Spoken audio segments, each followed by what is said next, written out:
Well, good morning, everyone, and thank you all for joining us. Standing with me today and sitting some in the front row here for the sake of social distancing are a broad coalition of Illinoisans representing different industries, geographies, and even political leanings. Senator Ann Gillespie, Senator Selena Villanueva, Sam Toya from the Illinois Restaurant Association, Tim Dre from the Illinois AFL-CIO, Kathy Griffin from the Illinois Education Association, Dan Montgomery from the Illinois Federation of Teachers, Don Villar from the Chicago Federation of Labor, Sheila Chalmers-Curran, Matson Village President, and Brian Erbyshevsky from the Respiratory Health Association and Open Safe Illinois, a coalition of health, labor, aging, and public interest organizations. Did I get everybody? I want to make sure I've called out everybody. Thank you. The people joining are not always drawn together with common purpose, but there are some causes that are fundamentally right.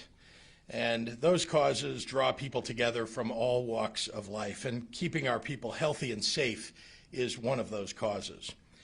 As I've visited with and listened to mayors and health departments and people all across our state, it's clear that there is still an even greater need to get people to wear masks, especially to protect frontline workers, whether they're at the front of the store asking you to put on your mask or whether they're responding to 911 calls to save those in distress.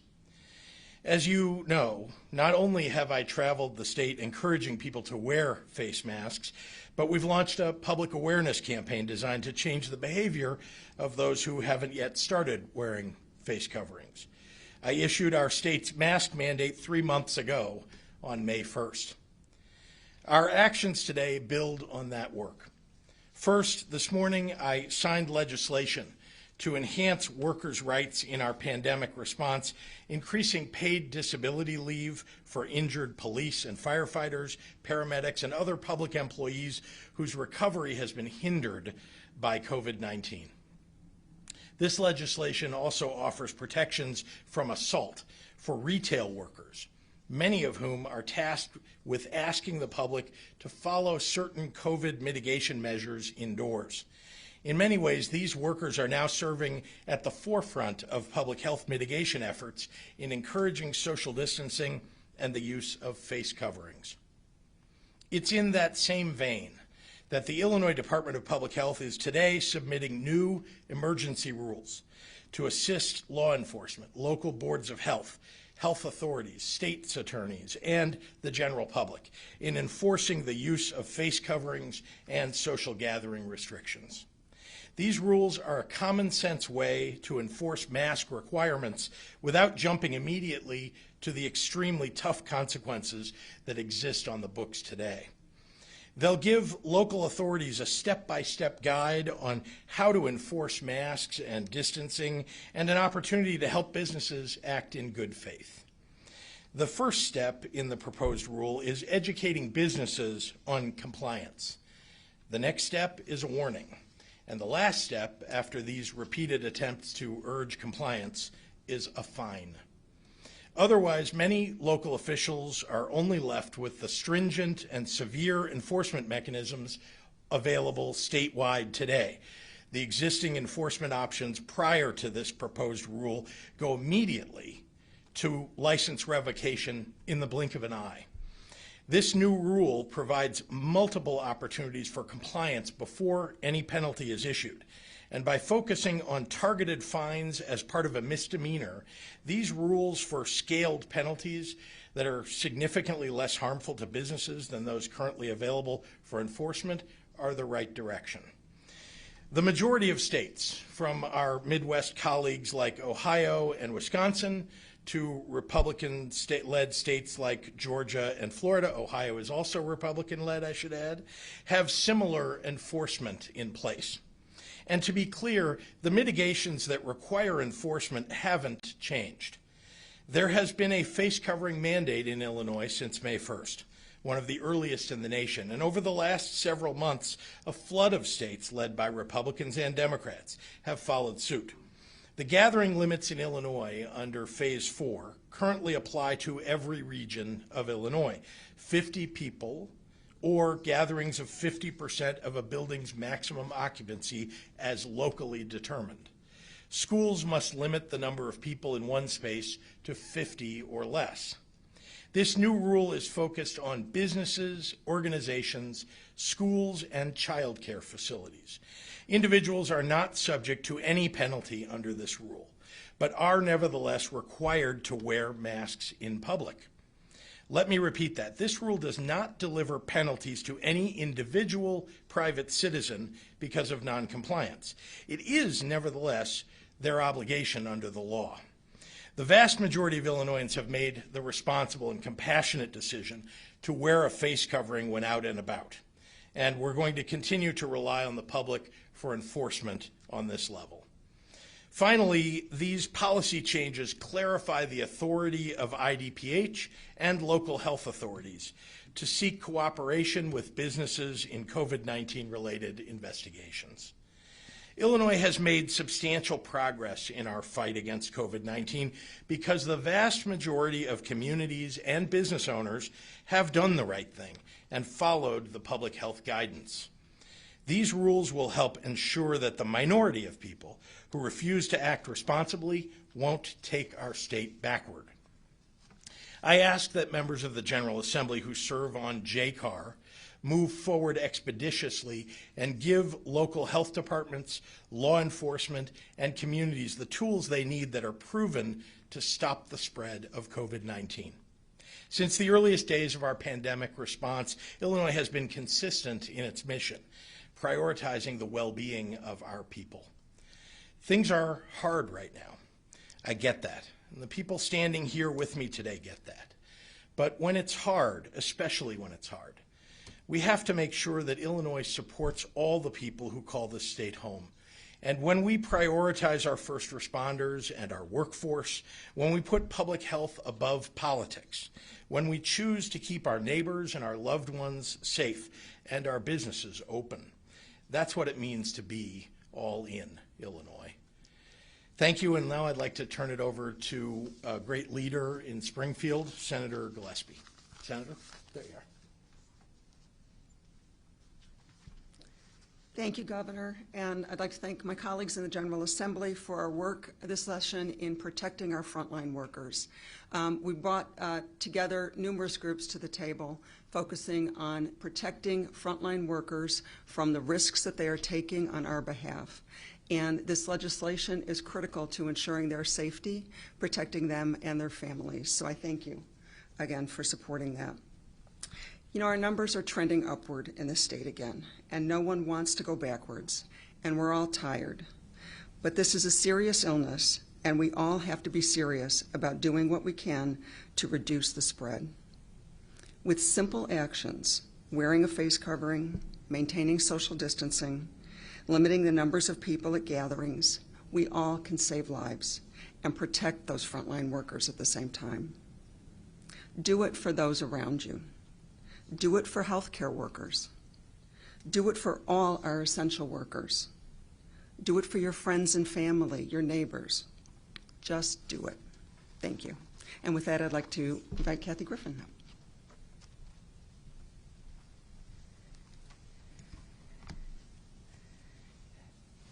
Thank you. I am a public school teacher. I taught for school in Schaumburg School District 54 for 30 years. I am now the president of the Illinois Education Association. There isn't anything we want more than to be with our students in school, but we want to make sure that that is done safely. We know that in-person learning is best for our students. However, each school district must develop a practical, enforceable safety plan that follows the guidance from the AAP, the CDC, the IDPH, and the ISVE, as well as paying attention to COVID data and positive cases in your community. These guidelines are quite simple. Everyone needs to wear a face covering, maintain social distancing, wash your hands. Temperatures should be checked of your children before they go to school. Develop cleaning and sanitizing procedures, along with the correct materials to clean and sanitize our schools. and make sure that everybody has appropriate PPE. The PPE for our cooks, for our custodians, our nurses, and those staff who are working with children with special needs, as well as some of those children, needs to be different than that of classroom teachers.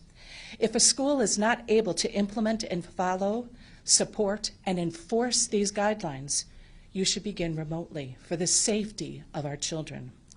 This is not how we wanted to begin teaching with our kids this year.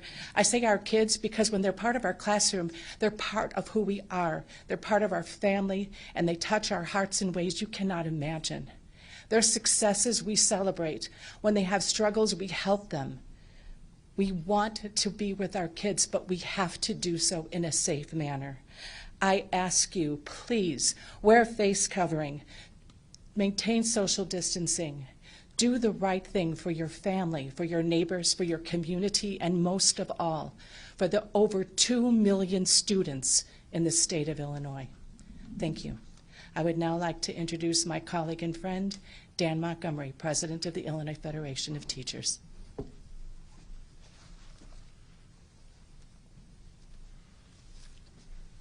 Thank you, Kathy. I'm Dan Montgomery, President of the Illinois Federation of Teachers. Thank you, Governor, for this action today. I can tell you our members who are working in schools, colleges, and universities all over Illinois, from Chicago to Goreville and beyond, are breathing a sigh of relief today, and they're breathing it into their masks. Because with school, the return and reopening of schooling in August, mostly around the state, has been a source of great and deep concern to our members because of this very issue. We know the way to do it safely, we've got to help this state recover. The fastest way to get back into schools in person, which is what we all want, is that everybody wears their masks, everybody keeps their distance, and observes these guidelines, IDPH, et cetera. So today, the governor used the word educating as the first step, and I'm a high school English teacher by trade, did that for 18 years in Skokie, District 219. That warms my heart to hear that, because it is an education process. We've got to keep educating everybody, and it's not a one-off. As a teacher, you know, you keep reviewing, right? And so that's what we're going to do. This is a big step, Governor, and we appreciate that, that state authorities will have the ability to make sure the right things are happening so we can get back into school buildings as soon as possible. Thank you, and let me introduce my colleague, Tim Dre, President of the Illinois AFL-CIO. Thank you, Governor. Thank you, Dan. Governor, Senators, thank you for all your work.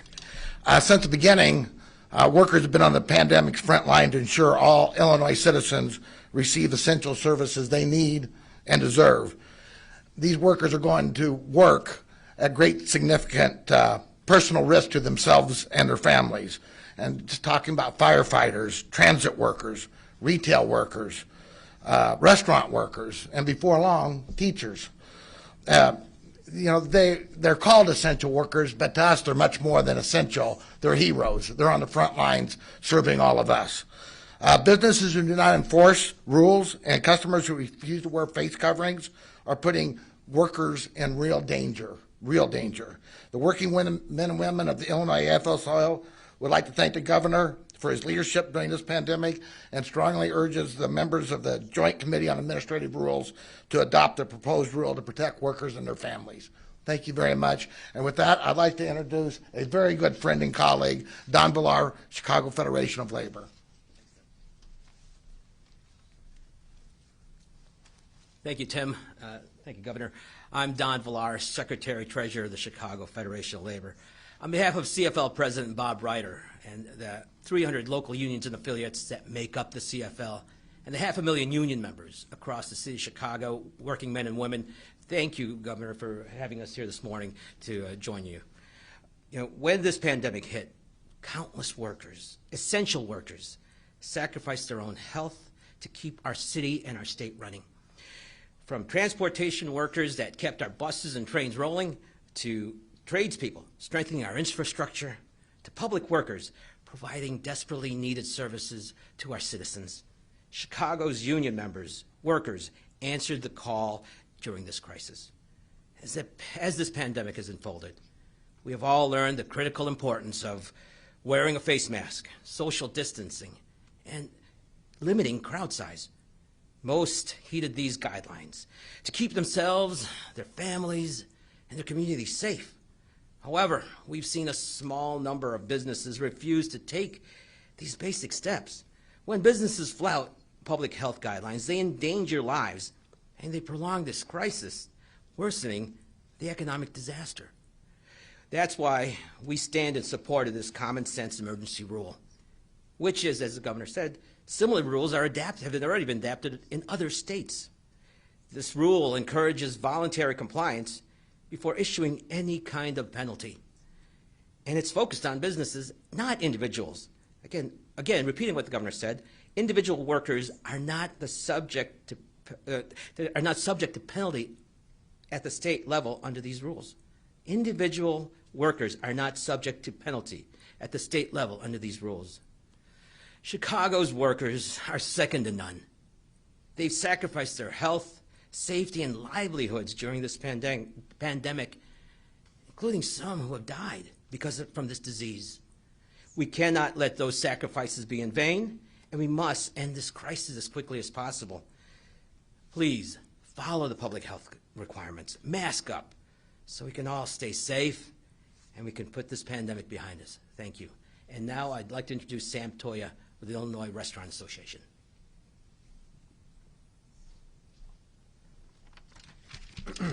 Thank you, Don. And good morning, everyone. Again, I'm Sam Toya with the Illinois Restaurant Association. The governor's order today is a further step to drive home the fact extra safety precautions and face coverings are necessary for everyone during this critical time. If we want to stay on a steady path and keep our progress with reopening, it's up to every individual to work collectively towards a common goal. It's not one group, one industry, one region. We all need to be rowing the same way. For restaurants and bars, the safety and welfare of our team members and guests is the top priority of all of this. The restaurant industry is already extremely health focused, and that has been in hyper drive throughout this pandemic.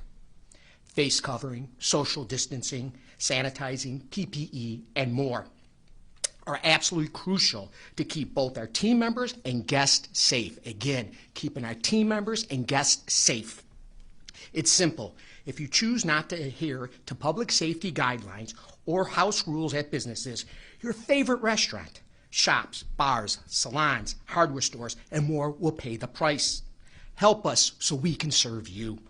The stakes are too high, as it would be catastrophic to shut down our economy once again.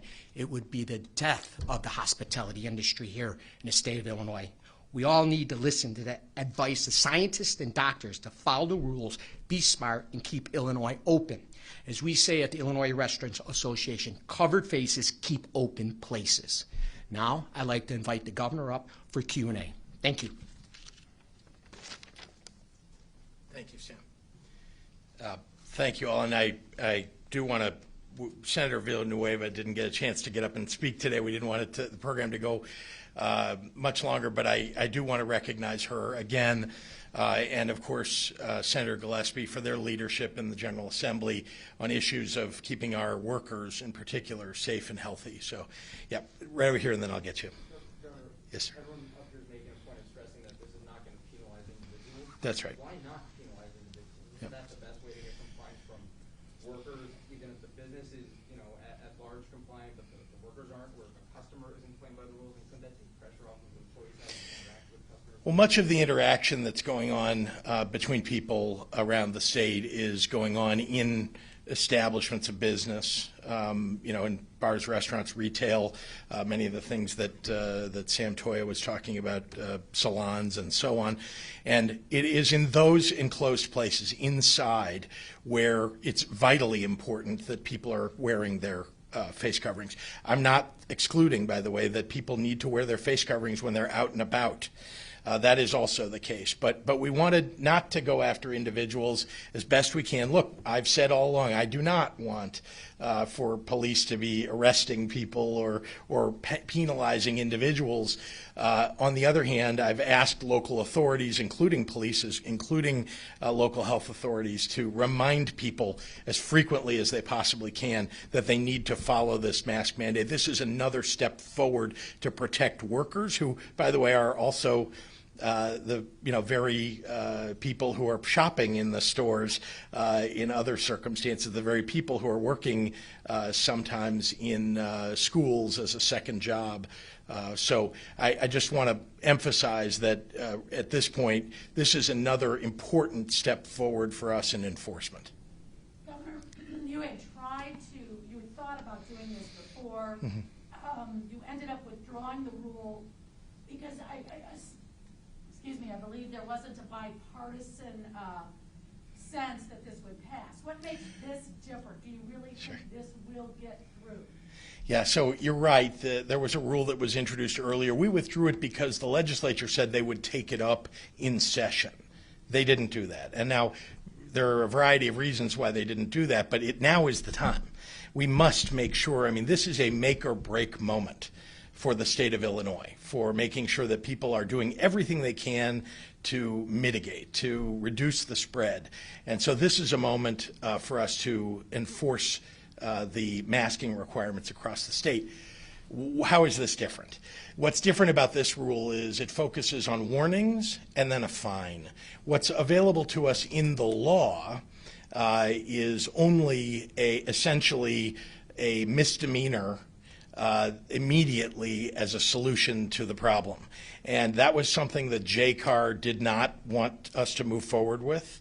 And so we made alterations. We've spoken with many members of the General Assembly, including members of JCAR. I can't tell you the political breakdown of how people will come down on whether we should wear masks or not, but I am confident that a majority of people in the state of Illinois, a vast majority, want us to have enforcement mechanisms and want us to make sure that people are wearing face coverings and following the mitigations. So, Governor, can you clarify this? Because I guess I'm not quite understanding what the enforcement is, who you're going after. So are you, if a customer comes in and does not wear a mask, but you're not going after the customer, are you then going after the business to say you're going to be fined for not, but how do they force somebody to wear the mask? Businesses are doing this now. I think you're aware that there are many businesses that have somebody who is standing outside the front door, for example, who is telling people who are coming in, you must wear a mask, reminding them that they must wear a mask, and even sometimes offering them a face covering if they don't have one of their own. And so that's been going on for some time. There are some businesses that aren't doing that. And they need to be reminded and then fined if they are not following this rule for the state of Illinois. We want to make sure that our workers are safe and also all the people who are shopping are safe, all the people who are in bars or restaurants or in other locations. We want to make sure that they're safe and healthy. And this is one way for us to make sure that businesses that have been scofflaws on this subject know that there is a real penalty at the end of the line here.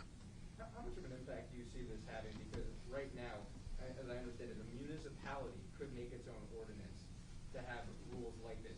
So what kind of a difference could this have if municipalities that want to enforce strictly are doing so already, and those that don't agree with you on the masking are going to just brush this aside? The municipalities that have been responsible about this did this some time ago. They made sure they had some even stricter enforcement, typically, than what we're proposing here. And I've been encouraging that. As you know, I've traveled the state, many areas in downstate Illinois where I've met with mayors and spoken to groups of people and made sure that we're getting the media to spread the message. And it's worked. And places like Carbondale and Springfield, Sangamon County, and so on have indeed put in place enforcement mechanisms. But we wanted to make sure that there is a minimum enforcement mechanism for every county and every municipality across the state. This is it. But a state's attorney, a sheriff, they could choose to ignore this. Well, a state's attorney and a sheriff can choose to ignore that you're speeding. They can choose to ignore that you're, breaking the law in some other way, I suppose. But many of them are looking for an enforcement mechanism. They may not have been granted one by their county board or by the city council, but they know that people should be wearing masks, and they want something they can rely upon. I want to say also that this is very important for schools. You know that we have a mandate for schools that when they reopen, the schools that are opening, that they must wear masks. People must wear masks. And so this gives the county public health authorities the ability to go in and consult with the schools to give them better enforcement mechanisms, or at least give them ideas about how they might make sure that schools are safer. There are some areas of the state where there are school boards that are thinking that they want to open without masks. There are parents that are encouraging school boards in some areas of the state to open without masks. That is against the rules in the state of Illinois, and we now are giving the authority to county public health boards and county public health administrators to work with schools on improving those mitigations that they should have in place. Yes? One more. Oh, I have a couple from other reporters. More. Okay. One of them is about schools on sports. Chris Ty from CBS2 is asking, to much fanfare last week, we learned that athletes in all sports will be able to play. That plan, though, has yet to be signed off by IDPH, leaving athletic directors and coaches unsure what to tell their athletes about a season starting in 72 hours. What is holding this up, and should parents asked to sign COVID liability waivers by districts be concerned to do so? Two very different questions, so let me try to address the first one first. Actually, the rules that we put in place have, as you know, tiers of requirements on schools and limitations, depending upon the type of sport, depending upon the age bracket, et cetera. A lot of various, requirements in there that are different from sport to sport, and that allow, to a large degree, for lots of training, for conditioning, and in some sports that are distant, where people are not in close proximity to one another, they have the ability to play in tournaments with other schools. So that's all been laid out for us. I know that there are more granular decisions that are being attempted to be made by the associations representing schools or associations representing individual sports. And we're trying to work with them on a sport-by-sport basis, and whenever they submit a plan to us, working as fast as we can. It's a big state with 855 school districts and more than 4,000 schools. And so, we're going to get them the information that we can. But let me just remind you, the number one consideration here is not that kids end up playing sports. The number one consideration is that our kids and the teachers and paraprofessionals and parents are kept safe and healthy. A liability form, though, Yeah. as folks, saying. Yeah, that's something that different districts are. It's really different all across the state. I'm not making any advice on what that should be or whether school districts should do that. All right, Amy Jacobson is asking me to ask you. Alderman Michael Scott has tested positive for COVID. He was with the mayor at a press conference, touched the lectern, yet she is refusing to self-quarantine for 14 days. What message does that send? I know she got tested, and as I understand, I read that in the newspaper. So I know that the mayor is quite well aware, as am I, the dangers of COVID-19, the way that it spreads, et cetera. I also want to just make a comment about that I reached out last night. Michael Scott is somebody that I know and think highly of, and I reached out to him. He said that he is feeling well and is currently asymptomatic. I don't think that's news to anybody, but I want to wish him well. I mean, the most important thing here is no matter what political party people belong to, I similarly yesterday wished well to the governor of Ohio, the Republican governor of Ohio, Mike DeWine, who is a friend. And look, we all ought to be thinking about everybody's safety and health when they test positive for COVID-19.